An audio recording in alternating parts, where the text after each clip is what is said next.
Por recibir al analista político, el doctor Santiago Basabe. Doctor Basabe, buenos días. Desde la matriz de Televicentro le saluda Roberto Álvarez Vandenberg. Un placer saludarle al inicio de la semana. Hola Roberto, buenos días a toda la teleaudiencia, un gusto estar con ustedes.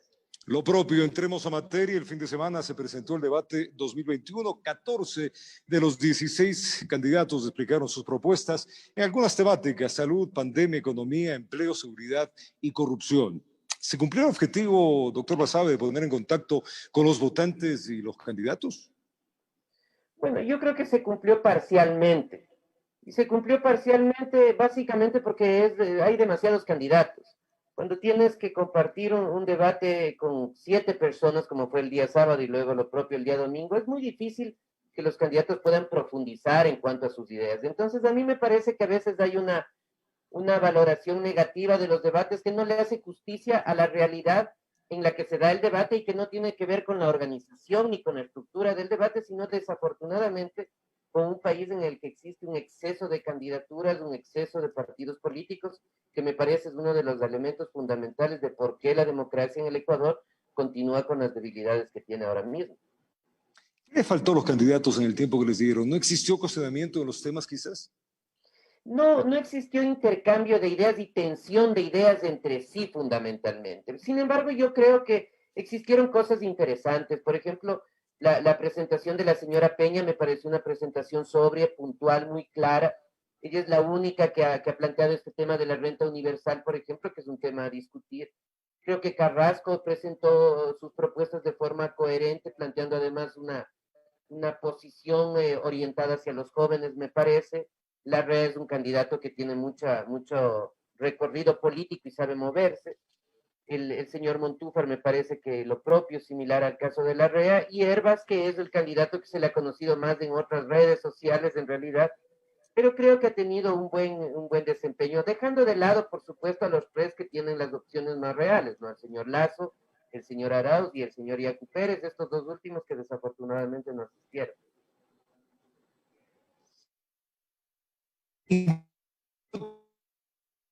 Les afecta a ellos el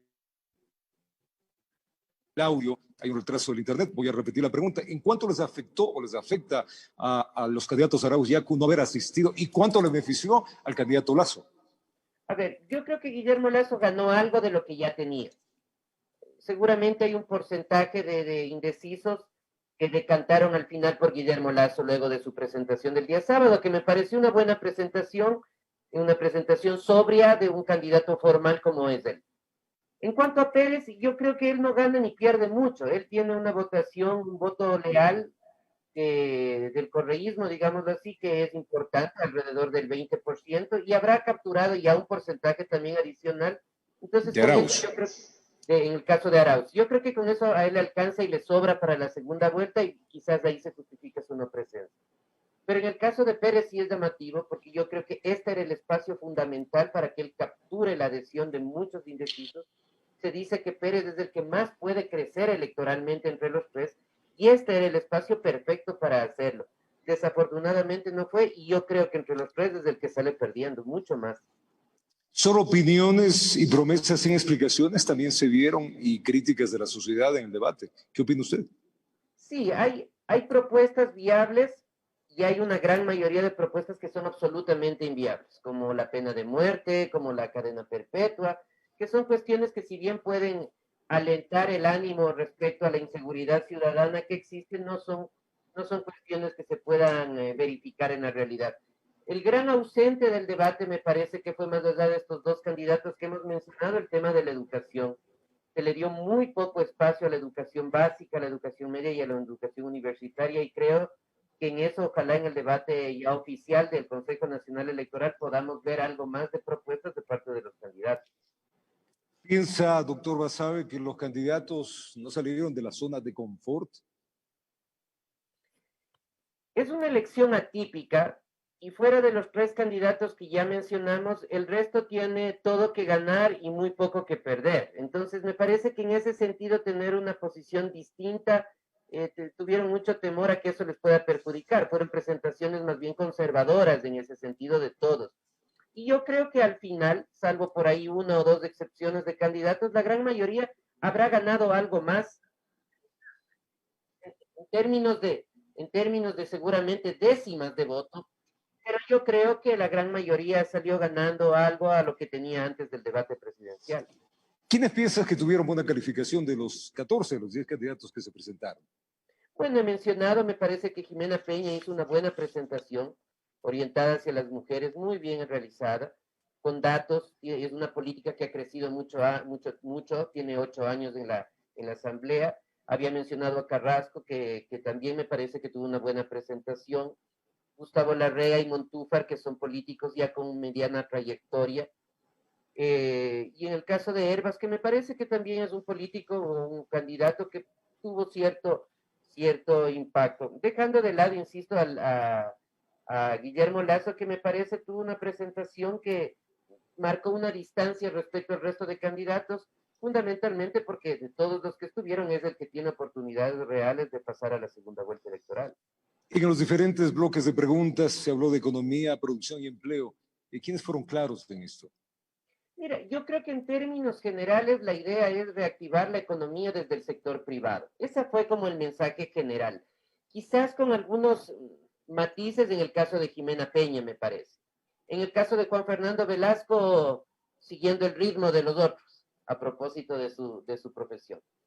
Pero yo creo que más allá de eso, no existieron detalles respecto a cómo lo van a hacer, porque podemos tener acuerdo en que se lo haga desde el sector privado y no desde lo público, pero cómo hacerlo, me parece que eso fue mucho más débil en términos de cuáles serían las estrategias para plantear esta reactivación económica desde lo privado. En el tema de la pandemia, salud pública, ¿cómo miró a los candidatos? Bueno, en el tema de la pandemia yo creo que también hubo una unidad mediana de criterios. Se tocó muy poco el tema de la asignación irregular de hospitales, lo cual me llamó la atención poderosamente porque es un tema que copa la agenda pública en estas últimas semanas. Creo que algunos candidatos tienen más claro cómo articular un sistema de salud pública. Allí me parece que Gustavo Larrea tuvo una actuación importante, lo mismo Montúfar y la señora Peña, pero en términos generales, vuelvo a repetir, la idea que tienen todos es clara, el tema, y ahí hay nuevamente la debilidad, me parece, en cómo hacer esa reactivación del modelo y del sistema de salud pública que evidentemente se ha notado que en el Ecuador prácticamente no existe. Seguridad ciudadana, que es un tema que preocupa a todos. ¿Cómo abordaron los candidatos? ¿Qué opinión les dio? Yo creo que ahí afortunadamente a mi criterio hubo un consenso casi general de que el porte de armas entre los ciudadanos no es una buena idea. Excepción se ha dicho quizás de la intervención del expresidente Gutiérrez y eso me parece que le hace bien al país. Sin embargo, existieron algunas opiniones de lo que se conoce como el populismo legal, ¿no? Incrementar las penas, la cadena perpetua, la pena de muerte, que son cuestiones que históricamente y en distintos países se ha demostrado que no tienen un beneficio específico para la población.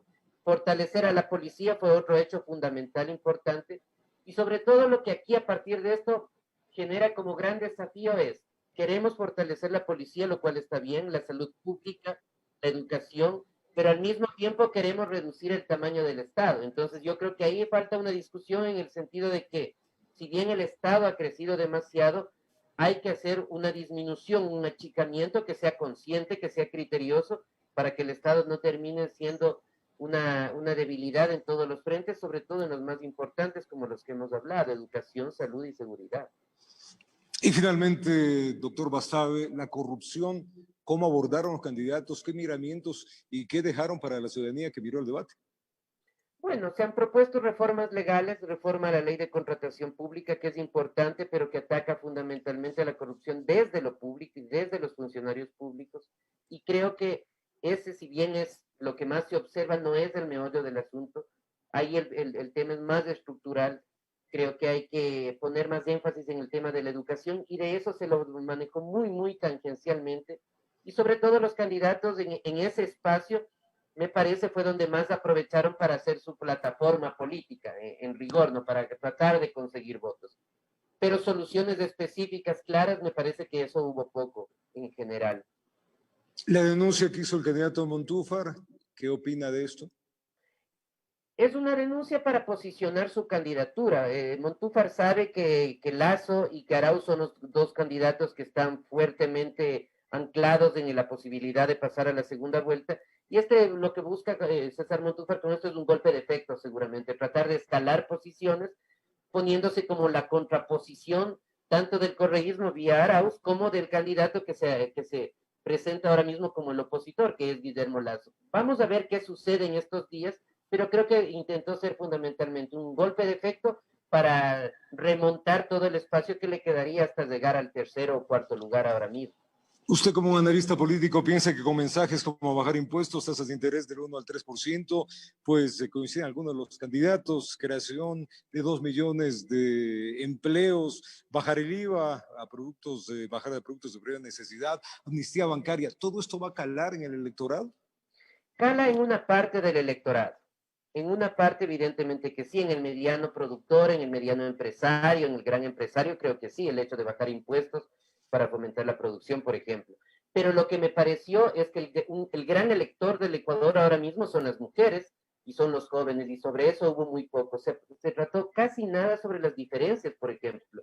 Diferencias en el término la población LGBTI, por ejemplo, el tema del aborto, fueron temas poco tratados, el tema de la naturaleza, y me parece que esos son los temas que sobre todo a la población joven le concitan atención e interés, y ahí me parece que hubo una deuda de casi todos los candidatos. En el manejo de la imagen política de los candidatos, ¿cómo mira usted? ¿Cómo les sintió a ellos? Creo que unos estuvieron mejor que otros. Lazo, muy sobrio, me parece que es de las mejores presentaciones públicas que le he visto luego de ese intento, a mi juicio equivocado, de tratar de presentar una imagen de lo que él no es. Jimena Peña nuevamente bien posicionada, el señor Carrasco con un aire distinto frente a la formalidad de los otros candidatos, orientándose hacia la población joven, es mi impresión, y me parece que lo hizo medianamente bien. El coronel Gutiérrez, como coronel, no como ingeniero ni como expresidente, sino como un coronel, queriendo ser en alguna medida el Bolsonaro en la versión ecuatoriana, que posiblemente puede captar alguna atención. El pastor también con su Traje traje, blanco. con traje blanco, dando un halo que marca la diferencia.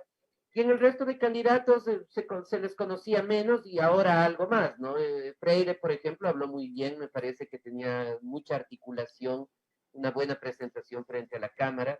Y también el candidato de lo que fue la ruptura de los 25, que al final terminó entonándonos o intentando entonarnos una canción.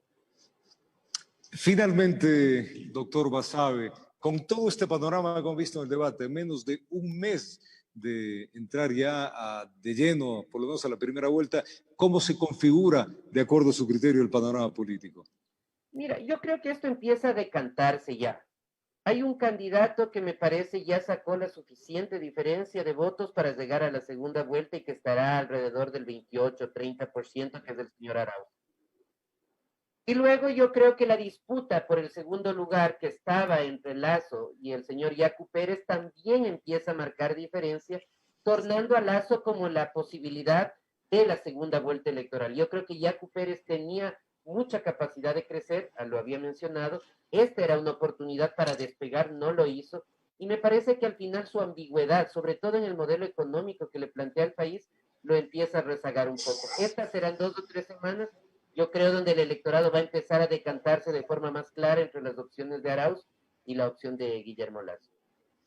Y en caso de llegar a una segunda vuelta, ¿cómo mira el panorama?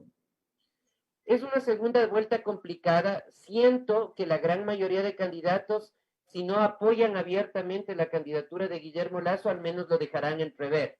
Y en ese sentido, la posibilidad de Lazo de pasar del segundo lugar en la primera vuelta a ser el ganador aumenta. Pero de eso no implica de ninguna manera que la candidatura de Arauz no pueda ganar. Creo que es un candidato que tiene una estructura partidista importante. Como candidato, no creo que sea lo suficientemente fuerte, pero todo lo que tiene tras de sí el correísmo en la estructura, insisto, que ha generado durante más de 10 años, me parece que le posibilita el llegar a la segunda vuelta seguramente, e inclusive la posibilidad de ganar. Doctor Santiago Basabe, analista político, haciendo el análisis del debate 2021. Muy amable, doctor. Una buena semana. Gracias a ti, Roberto. Un placer. Un saludo a la audiencia. Lo propio. Tiempo de una pausa. Nosotros venimos con más.